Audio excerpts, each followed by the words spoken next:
Глава 2. Чужаки.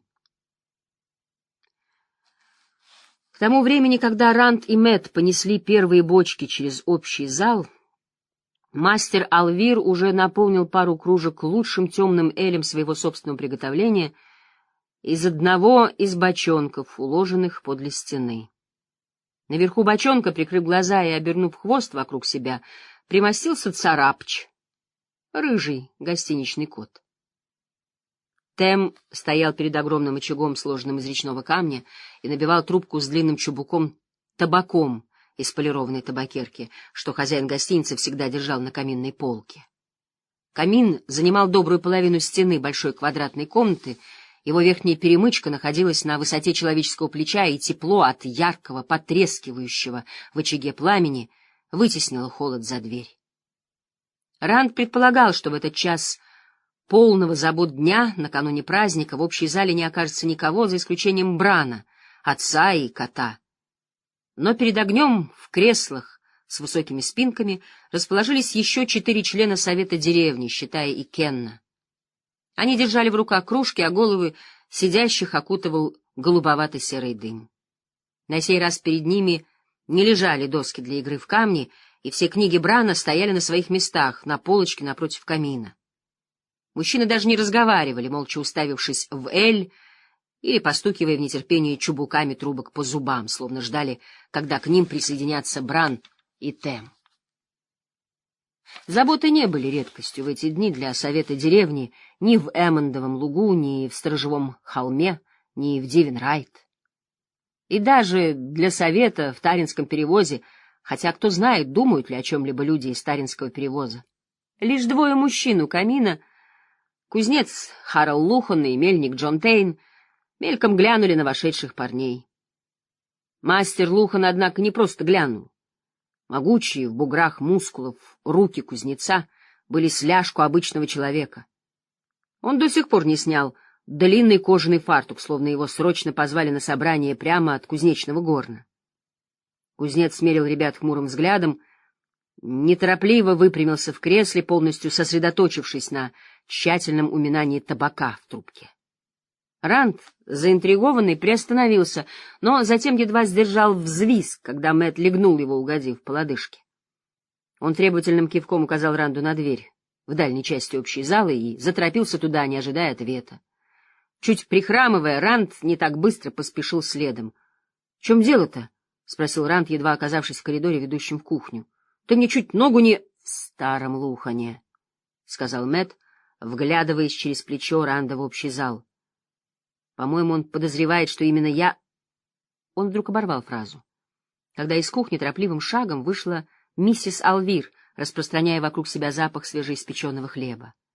На подносе, который она несла в руках, стояли тарелки с соленьями и сыром, и лежало несколько караваев с хрустящей корочкой, которыми она славилась в Эммондовом лугу. Вид и запах еды напомнил вдруг Ранду, что этим утром, перед выходом с фермы, он съел лишь краюху хлеба. В животе у Ранда, к его смущению, заурчало. Миссис Алвир, стройная женщина с толстой сидеющей косой, перекинутой через плечо, по-матерински улыбнулась. На кухне всего этого с избытком, если вы оба проголодались. Впрочем, я никогда не встречала мальчиков вашего возраста, которые не были бы голодны. Или любого другого возраста, если уж об этом речь. Правда, если вам захочется, этим утром я пеку медовые пряники. Она была одной из немногих замужних женщин в округе, которые не набивались Тему в свахи. Ее по-матерински доброе отношение к Ранду проявлялось в теплых улыбках и небольшом угощении всякий раз, когда бы он ни зашел в гостиницу. Но таким же образом она поступала и по отношению ко всем молодым парням в округе. Если же она порой поглядывала на него с более далеко идущими намерениями, то дальше взглядов она, по крайней мере, не заходила, за что Ранд был глубоко ей признателен. Не дожидаясь ответа, миссис Алвир умчалась в общий зал. Немедленно раздался скрежет отодвигаемых кресел, когда мужчины повставали с мест, и похвалы хозяйки. Бесспорно, она стряпала лучше всех в Эммондовом лугу, и на миле вокруг не было человека, который бы с радостью не ухватился за подвернувшуюся возможность оказаться у нее в гостях за обеденным столом. — Медовые пряники, — облизываясь, сказал Мэтт. — «После», — твердо ответил ему Ранд, — «или мы никогда не закончим». Над лестницей в погреб, как раз рядом с дверью на кухню, висела лампа. Другая ярко освещала сам погреб с каменными стенами. Лишь в самых дальних его углах притаилась полумгла. На деревянных полках, протянувшихся вдоль стены поперек комнаты, стояли бочонки с бренди и сидром, а также бочки с элем и вином. В некоторые из них вместо затычек были вбиты краны. На многих бочках имелись собственноручные пометки Брана Алвира, который мелом надписывал год, когда они были куплены, у какого торговца и в каком городе изготовлено содержимое. Но весь эль и все бренди были от фермеров двуречья или сделаны самим Браном. Торговцы и даже купцы продавали иногда бренди или эль из других краев, но они никогда не были так же хороши, как местные, стоили кучу денег, и их никто не просил больше одного раза. — Ну, — сказал Ранд, когда они поставили свои бочонки на полке, — что ты такого натворил, раз тебе приходится прятаться от мастера Лухана? Мэтт пожал плечами. — Да так, вообще-то ничего. Сказал Адану Алкару и паре его дружков-сопляков, Ивину, Фингару и Дагу Коплину, что фермеры видели гончих призраков, изрыгающих пламя, которые бежали через лес. Они скушали это за милую душу, как топленые сливки. — И за это мастер Лухан на тебя осерчал? — с сомнением в голосе спросил Ранд. — Не совсем. Мэтт помолчал, затем тряхнул головой. — Видишь ли, я обсыпал 2 его собак мукой, так что они стали совсем белыми. Потом выпустил их возле дома Дага. Откуда мне было знать, что они рванут прямо домой? Это уж точно не моя вина. Не оставь миссис Лухан двери открытыми, собаки не забежали бы внутрь. Я вовсе не думал вывалить в муке весь ее дом. Мэтт хохотнул.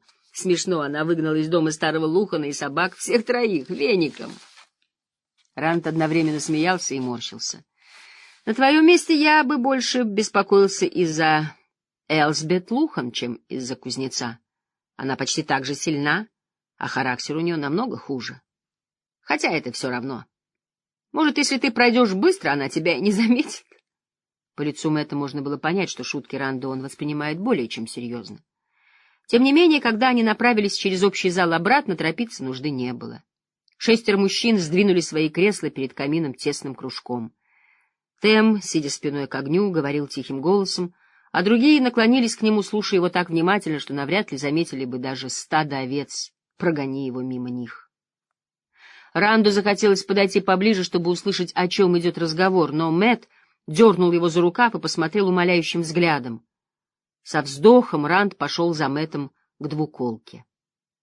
Вернувшись наверху лестницы, ребята обнаружили поднос с горячими медовыми пряниками, заполнившими коридор своим ароматом. Там же оказались 2 кружки и кувшин горячего сидра с пряностями. Вопреки собственному решению подождать со сладким, Ранд, как до него вдруг дошло, 2 последние ходки от повозки в подвал пытался жонглировать бочонком и горячим с пылу с жару пряником. Пока Мэтт отводил душу пряниками, Ранд установил последнюю бочку на полку, смахнул крошки с губ и сказал: — Ну, что там о мине? По лестнице простучали шаги. И в погреб торопливо скатился Ивен Фингар. Его толстощекое лицо просто светилось от желания поделиться новостями. — В деревне чужаки. Он с трудом перевел дыхание и искоса глянул на Мэтта. Никаких гончих призраков я не видел, но слышал, что кто-то обсыпал мукой собак мастера Лухана. И слышал еще, что у миссис Лухан есть кое-кто на примете, кого надо искать. Тех лет, что разделяли Ранда и Мэтта с Ивеном, которому исполнилось всего 14, обычно хватало, чтобы быстренько разобраться со всем, что тот скажет. На этот раз парни переглянулись, и затем почти одновременно заговорили. — В деревне? — спросил Ранд. — Не в лесу? Его плащ был черным. — Ты разглядел его лицо? — перебивая друга, сказал Мэтт. Ивен, непонимающий, переводил взгляд с одного на другого, потом, когда Мэтт угрожающе шагнул к нему, быстро заговорил. — Конечно же, я разглядел его лицо. И плащ у него зеленый? Или, может, серый? Все время меняется. Кажется, он будто исчезает там, где встанет. Иногда, если он не шевелится, его даже не заметишь, хотя и глядишь прямо на него. А ее плащ голубой, как небо, и в 10 раз наряднее, чем любые праздничные одежды, что я видел, и к тому же она в 10 раз красивее всех, кого я в жизни встречал. Она высокородная леди, как в сказках. Наверное, так. — Ее? — сказал Ранд. — О ком ты говоришь? Он уставился на Мэтта, который заложил руки за голову и зажмурился. — О них-то я и хотел рассказать тебе, — проворчал Мэтт. — До того, как ты втянул меня. Он оборвал фразу и открыл глаза, чтобы пронзить взглядом Ивина. — Они прибыли прошлым вечером, — продолжил Мэтт через мгновение, — и сняли комнаты в гостинице. Я видел, как они прискакали. А их лошади, Ранд. Я никогда не видывал таких высоких лошадей или таких холеных. Они выглядели так, будто могут скакать вечно. По-моему, он у нее услужении. — На службе, — вмешался, не утерпев Ивин. — В сказаниях это называется «быть на службе». Мэтт продолжал, словно не слыша Ивина. Во всяком случае, он ей подчиняется, делает все, что она приказывает. Только он не похож на наемного слугу. Может, воин. Ты бы видел, как он носит меч. Кажется, что меч — его часть. Рука или нога. По сравнению с ним купеческие охранники просто шавки. А она, Ранд, я никогда и вообразить себе не мог никого похожего на нее. Она точно из министрелевых преданий. Она словно... Он умолк, окидывая Ивина сердитым взглядом. Словно высокородная леди, — закончил он со вздохом. — Но кто они такие? — спросил Ранд. — Не считая купцов, раз в год приезжающих закупать табак и шерсти, и торговцев, чужеземцы никогда или почти никогда не появлялись в двуречье. Может, в Таринском перевозе, но не так далеко к югу. К тому же большинство купцов и торговцев наезжали сюда многие годы подряд, так что их не считали на деле чужаками, просто нездешними.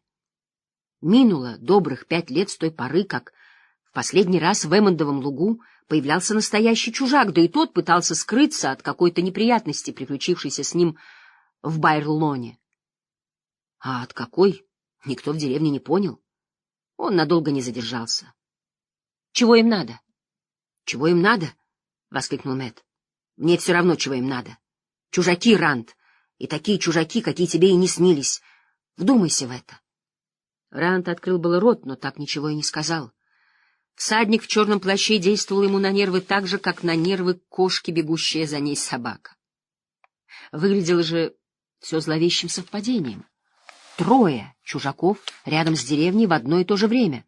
3, если только плащ того, о ком говорил Ивин, плащ, меняющий цвет, никогда не становится черным. — Ее зовут Морейн, — сказал Ивин, воспользовавшись возникшей паузой. Я слышал, как он обращался к ней. Морейн. Так он ее называл. Леди Морейн. А его имя Лан. Мудрой она, может, и не нравится, а мне понравилась. — С чего ты взял, что Найниф ее не взлюбила? — спросил Ранд. — Она спрашивала дорогу у Мудрой этим утром, — ответил Ивин, — и назвала ее «дитя». И Ранд, и Мэтт тихо присвистнули, а Ивин затараторил, торопясь рассказать. Леди Морейн не знала, что Найниф мудрая. Она извинилась, когда это выяснилось. Да, извинилась. И стала говорить о травах, о том, кто есть кто в Эммондовом лугу, и с тем же уважением к Найниф, как и все женщины в деревне, и вопросов было много. Она о жителях узнавала, о том, сколько человеку лет, долго ли он тут прожил, и... Да я всего и не упомню. В любом случае, Найниф отвечала ей так, словно раскусила недозрелую ягоду-сладину. Потом, когда леди Морейн отошла, Найниф смотрела ей вслед, будто, не очень одобрительно, я бы так сказал. — Это все? — сказал Ранд. — Ты же знаешь характер Найниф. Когда в прошлом году Кен назвал ее дитя, она стукнула его по голове своим посохом, а он все-таки из совета деревни, и, кроме того, по летам ей в дедушке годится. Она же вскипает по любому поводу, но долго не сердится, если только добивается своего. — По мне так слишком долго, — пробормотал Ивин. — Мне нет дела до того, кого бьет Найниф, — фыркнул Мэтт, — до тех пор, пока это не я. Судя по всему, наш Белтайн будет самым лучшим из всех. Министрель, леди. Чего можно еще пожелать? Кому нужен фейерверк? Министрель? Ивен едва не заверещал от восторга. — Пойдем, Ранд, — продолжал Мэтт, не обращая внимания на мальчишку. — Тут мы уже закончили. Тебе надо бы взглянуть на того приятеля. Он сбежал по лестнице, следом карабкался Ивен, конюча. — Что, и в самом деле министрель, а, Мэтт? Это не как те гончие призраки, правда? Или лягушки? Ранд задержался только для того, чтобы потушить лампу, потом поспешил за Мэттом и Ивеном.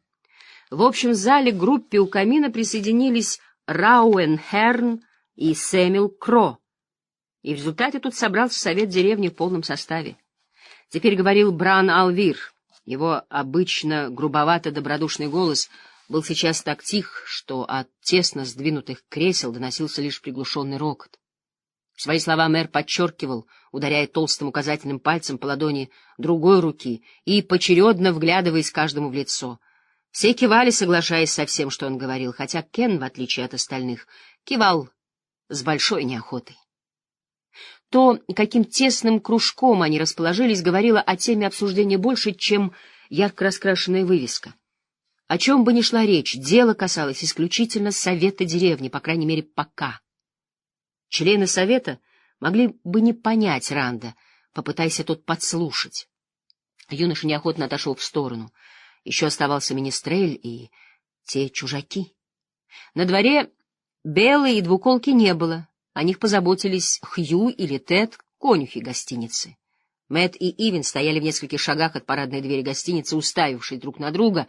Ветер трепал их плащи. — Говорю в последний раз, — рявкнул Мэтт. — Я не пытаюсь одурачить тебя. Министрель здесь, а теперь вали отсюда. Ранд, скажи этой бараньей башке, что я говорю правду. Может, тогда он от меня отвяжется. Поплотнее закутавшись в плащ, Ранд шагнул вперед на помощь Мэтту, но слова замерли. У него на языке, а на затылке зашевелились волосы. За ним опять наблюдали.